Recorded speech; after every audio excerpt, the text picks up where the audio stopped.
Independent body है commissioner rail safety, उन्होंने investigation किया है।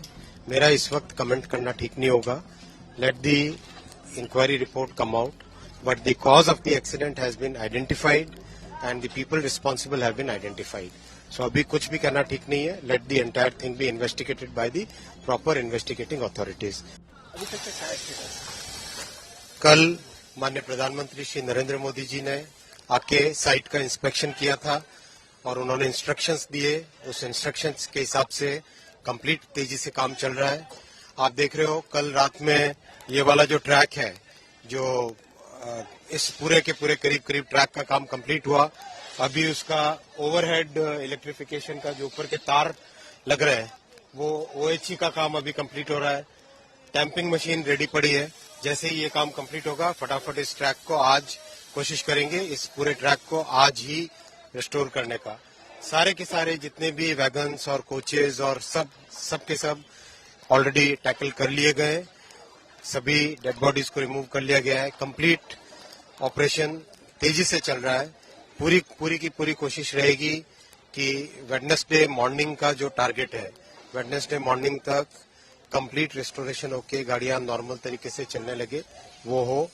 इंक्वायरी भी कंप्लीट कर ली गई है, तो जो कमिश्नर रेल सेफ्टी है वो अपनी इंक्वायरी रिपोर्ट जल्दी से जल्दी देंगे। जैसे इंक्वायरी रिपोर्ट होगी सारे तथ्य पता चलेंगे, लेकिन एकदम क्लियर इसका रूट कॉज, इस इतने दर्दनाक इतने भयानक एक्सीडेंट का रूट कॉज ऑलरेडी आइडेंटिफाई हो गया है। इंडिपेंडेंट बॉडी है कमिश्नर रेल सेफ्टी, उन्होंने इन्वेस्टिगेशन किया है। मेरा इस वक्त कमेंट करना ठीक नहीं होगा। Let the inquiry report come out, but the cause of the accident has been identified and the people responsible have been identified. So अभी कुछ भी करना ठीक नहीं है। Let the entire thing be investigated by the proper investigating authorities. हमारा सारा का सारा फोकस रेस्टोरेशन पे। आपने देखा ये रेलवे ट्रैक अभी जो एक यहाँ पे 4 ट्रैक्स हैं टोटल, 2 मेन लाइन है, 2 लूप लाइन है। तो ये मेन लाइन का काम कंप्लीट हुआ है। अभी उसका ओएचई का काम चल रहा है। अभी ट्रैक की टेस्टिंग चल रही है। वो जो गाड़ी है ट्रैक की टेस्टिंग करके आ रही है।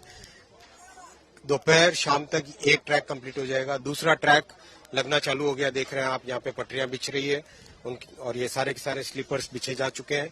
इसका भी आज काम कंप्लीट होगा। कोशिश जो टारगेट लिया हुआ है बुधवार की सुबह तक कंप्लीट नॉर्मल सिचुएशन लाने का, उससे सफिशिएंटली पहले कंप्लीट करेंगे। 270 ऑफिशियल आंकड़ा उड़ीसा सरकार ने दिया है। क्या कहना चाहिए, जिस तरह से लोग बहुत ज्यादा परेशान है, ये मेन रूट है जो भी भुवनेश्वर के लिए लगातार आप लोगों का काम जारी है, तो इसकी कितना बड़ा क्षति है? डेफिनेटली इसके ऊपर इतनी तेजी से काम करेंगे। सारे के सारे रिसोर्सेज मोबिलाइज किए गए और आप देख ही रहे हो काम की गति। इस मेन रूट को जल्दी से जल्दी रिस्टोर किया जाएगा। धन्यवाद। कवच का इससे कोई संबंध नहीं। कल ममता जी आके बोल के गई थी। उनको जितना इस विषय के बारे में जानकारी होगी उसके हिसाब से उन्होंने कहा। ये विषय अलग है। इस विषय में पॉइंट मशीन की बात है, इलेक्ट्रॉनिक इंटरलॉकिंग की बात है। इलेक्ट्रॉनिक इंटरलॉकिंग में जो चेंज किया जिसके कारण ये दुर्घटना हुई, जिसने भी किया, जो भी इसके कारण है वो इन्वेस्टिगेशन से निकलेगा। इसका बात जो ममता जी ने कही वो नहीं है।